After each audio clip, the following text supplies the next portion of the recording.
Hey, Dad, I love my coral home. Too bad, son. It won't last for long. But why, Dad? Let me show you this heartbreaking video that explains why. Okay, I guess. We've all heard about global warming. Yeah, it does mean that the Earth is getting warmer, and it's the result of carbon emission into the Earth's atmosphere. But did you know that it's not only affecting the average temperature of the Earth's atmosphere and the air that we breathe, but also the temperature and the chemistry of the Earth's oceans?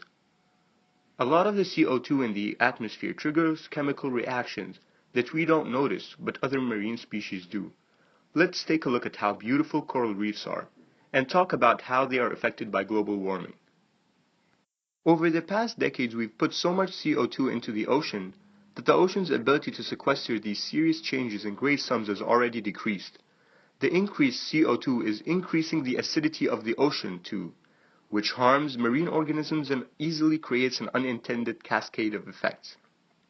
Ocean acidification is when CO2 increases in the atmosphere, then reacts with water and in turn makes the ocean more acidic and overall leads to a decrease in the concentration of carbonate ions in the ocean. Carbonate ions are what corals need to develop their calcium carbonate skeletons. The skeleton formation of corals is sensitive to the acidity and carbonate concentration of seawater. Their calcium carbonate structure serves as habitat and food to a variety of different organisms. So ocean acidification isn't just affecting the reefs. Other species with shells, such as coccolithophores, are being affected by the acidification of the seawater. Harming them will impact the marine communities as they are food for small plankton and small fish. In order for coral to survive and distribute, they have to live within a certain temperature range. With an increase in atmospheric temperature due to global warming, water temperatures are also increasing. Coral have an optimal temperature range of 23 to 29 degrees Celsius, and even slight permanent changes by a few degrees can result in heat stress and coral bleaching. This occurs when they have reached above 29 degrees Celsius, and if the conditions do not return to normal after 4 to 6 weeks. If they remain warm, the coral will be prone to disease and death.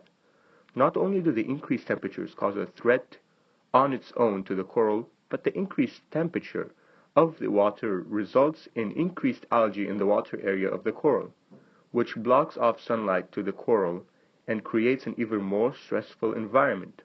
When corals get stressed, they release their zooxanthellae, thus losing their beautiful color.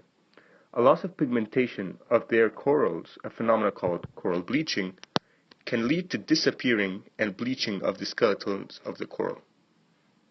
So what can we do? We need to raise awareness and take action.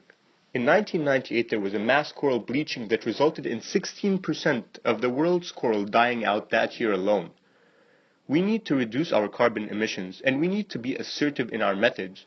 We need to fight to implement laws that will help the world we live in, for ourselves, for our children, for our grandchildren, and for the generations to come. If there's one thing we should take away from this class, is that everything is a constant cycle. Everything is affecting everything else, and we need people to be aware of that. Spread the word and start with yourself. Some of the more practical things that you can do is driving a less carbon-emitting vehicle, carpooling and even biking when you can, and minimizing your energy use even when it comes to using light. And always remember, every single action matters. Do you think they'll care, Dad? Do you think they'll stop making bad CO2 and harming our home? I don't know, son. All I know is I don't want to lose you again.